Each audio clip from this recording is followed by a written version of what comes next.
across the fence, we'll see and learn about some of the most expensive and exquisite vehicles ever made. They're just part of the story that can be found at the Champlain Valley Transportation Museum. Good afternoon, and thanks for joining us. I'm Judy Simpson. Americans have had a love affair with the automobile for more than a century, and to this day, we spend a lot of money to buy, use, and maintain our cars. Automotive history is just one aspect of the Champlain Valley Transportation Museum in Plattsburgh. The museum not only houses an impressive collection of vintage cars, it also shows and celebrates our region's transportation history, from buggies to bicycles to boats.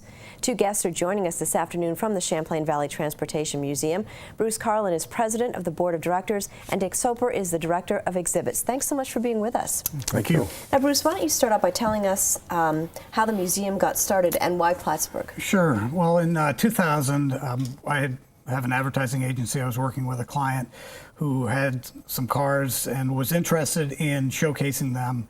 And as we got to talk about the fact that one of the cars that he had was a Lozier built in Plattsburgh and part of a tremendous story, we talked more and more and thought the rich transportation history, that more than just a car museum, let's build a transportation museum, because even up to present day today, Plattsburgh has some of its leading businesses are creating the Metro North rail cars for Bombardier and Nova buses. If you drive around Plattsburgh on any day, you may see buses from the Chicago Transit Authority being tested and various things. So the transportation history is very rich, and the Lozier time period is really a super fascinating time period. Well, we saw a picture earlier of two cars at the museum. Tell us what we're looking at here. Well, these are 1914 and 1915 Loziers. These were the last 2 years of production, and they are the centerpieces of our collection. Tell us a little bit about what the cars cost when they were first made. Right. And then what they're worth today. Well, these particular cars cost approximately what a house would cost today, but the actual price was about $2,800 for the 14. The 15 was about $3,300, and those were the last 2 years of Lozier production.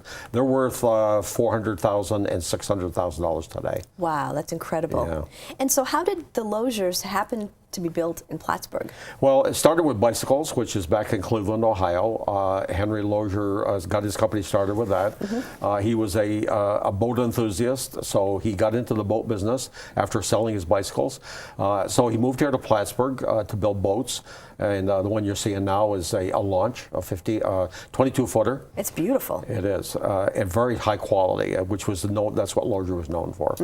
And the biking industry, if you look back at originally, Lozier started selling sewing machines on commission. He made enough money to start a manufacturing company that made all of the piping for bicycles. He actually went to Europe, studied the manufacturing process, came back and patented that. So he was in turn providing all of the bike frames essentially for all of the bikes in America.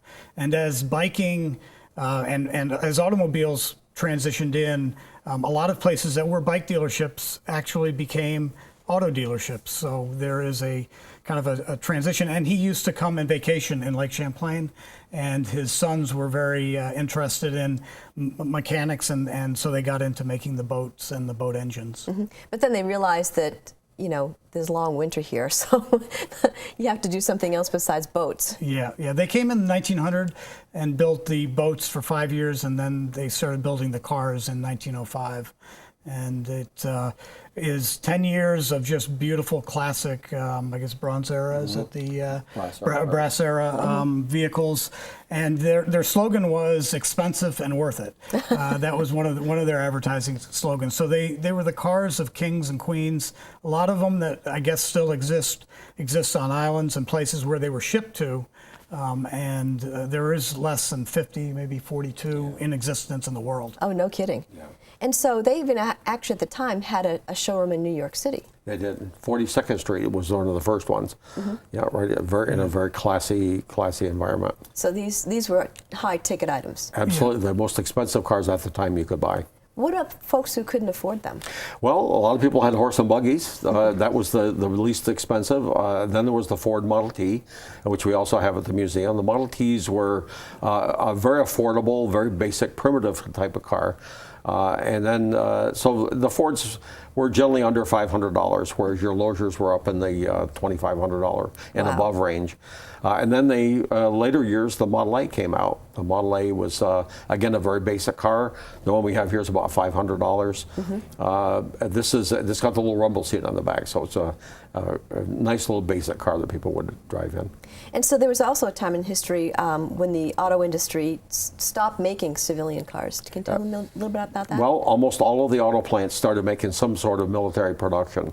The Willys Company made the Jeep. Before that, it was the Bantam Company, and General Motors started making tanks. The Ford Company switched over to aircraft. So everybody made a big effort at trying to get the war won with their vehicles. And so when did the production for the public start up again? Around 1946. Most of the companies at that point had switched over to car transition. Most of the issues of the war were over, and the government wanted to get people back to work quickly, so that's why they started making cars like that. We have a 48 Dodge, which has been at the museum, one of the centerpieces of the museum. This is called the Ionelli Dodge. John Ionelli used to be the mayor of Plattsburgh, and he donated this car to the museum. Oh, no kidding. Yeah, so the cars are getting more modern, streamlined. We have one that's all aluminum because the steel wasn't available after the war. Yeah. And so one We of have the a 49 Riley, and it's all made out of, the body's all aluminum, very lightweight, made in an aircraft plant in England. Oh, no kidding. Yeah. Some of the other things you have too, I think we're going to look at some more pictures. I think there's a Ford that we're going to take a peek at. Okay, in the 50s, we got very much into this style. Yeah. Some people thought it outrageous, but it's classic 50s. Like baby blue colors, two tones were very popular, fender skirts and that kind of thing. So styling was, I think it was after the war, people wanted to feel good about themselves, and they had money to spend. The Cadillac, for example, the tail fins were is iconic. Yeah, 1960 Cadillac DeVille hardtop. And of course, then the Mustang was introduced, which was brought to a less expensive car that a lot of people could afford, and also performance came in. The V8 engines with transmissions and that kind of thing. And the Jaguar, 1967, an iconic bullet-shaped automobile that really kind of set the tone for modern aerodynamics today. And so what other types of transportation do you have at the museum? Well, we were talking a little bit about the transition from horse and buggy into cars, and Plattsburgh did have a very extensive public transportation trolley system. And so we have an exhibit dedicated to that, and the trolley car, which we have a trolley car that was converted to a diner. That was a functioning trolley car from the late 1800s to the early 1935 or so, and then it became a diner in Bolton, New York, and was a working diner up till a few years ago, and it was donated to the Blue Mountain Lake Museum in the Adirondacks, but unfortunately didn't have the space, and that was right around the time we were opening up. We did have the space, so we've been lucky to have that on loan. And we have an extensive model train collection, and model train people are real die-hard enthusiasts, and you'll see them at any train station taking pictures at all times of day. But we have a nice model railroad, 2 different gauges. You can talk a little bit. Well, we have an HO gauge layout. What does that mean? Well, HO is the scale. They're very small. O scale is Lionel trains. Everybody pretty much knows Lionel trains are the standard, and these are all based on the local Plattsburgh and Adirondack areas. Both of the models there. We have windmills from up in the northern part of the town, and that's what we're looking at now, basically in the model railroad layout.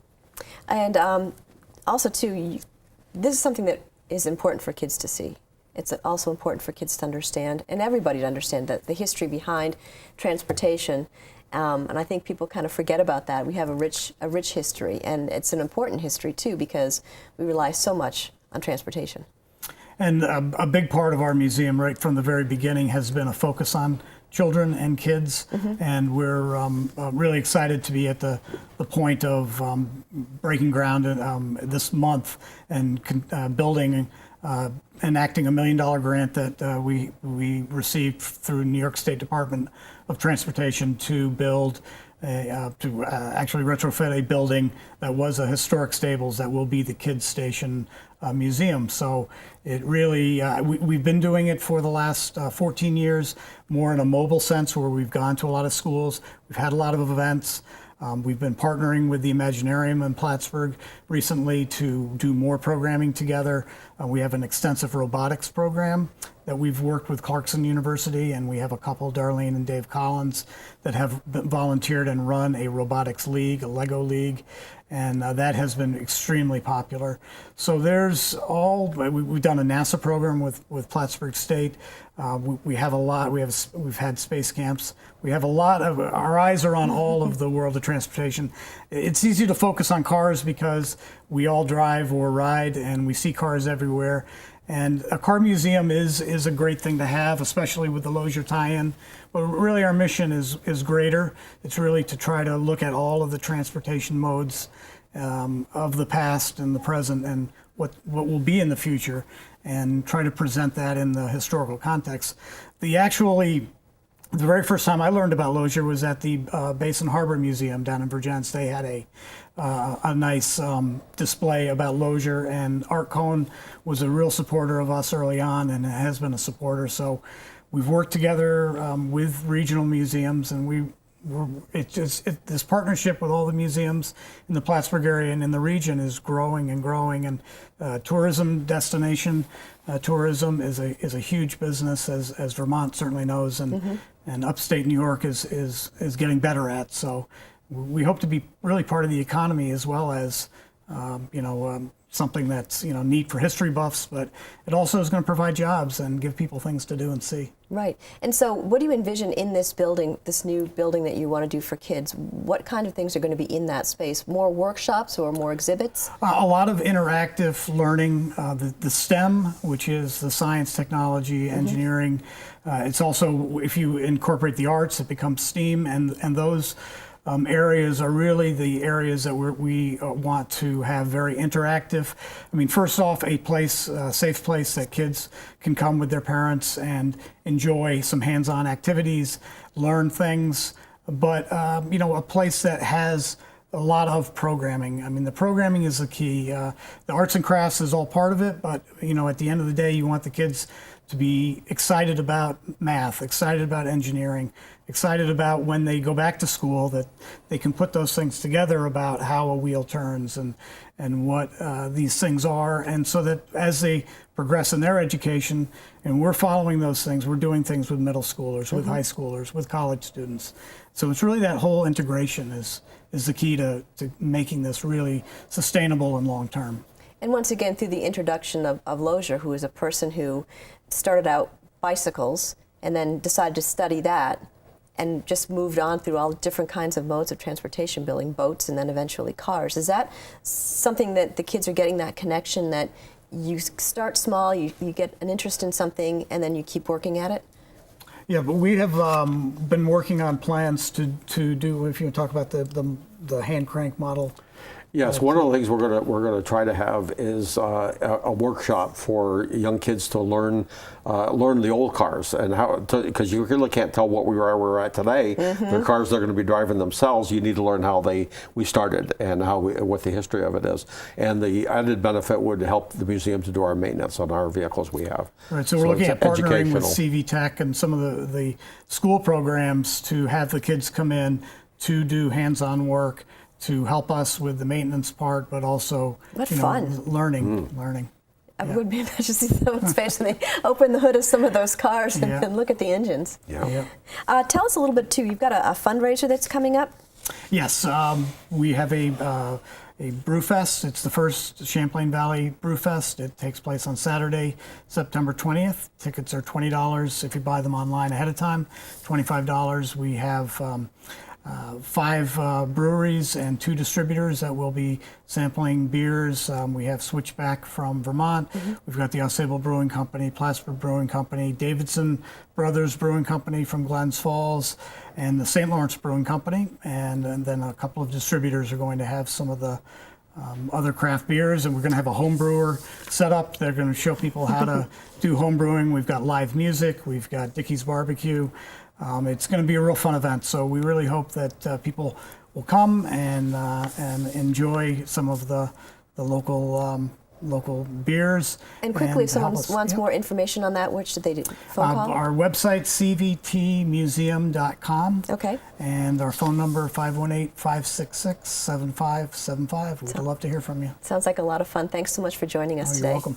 That's our program for today. I'm Judy Simpson. We'll see you again next time on Across the Fence.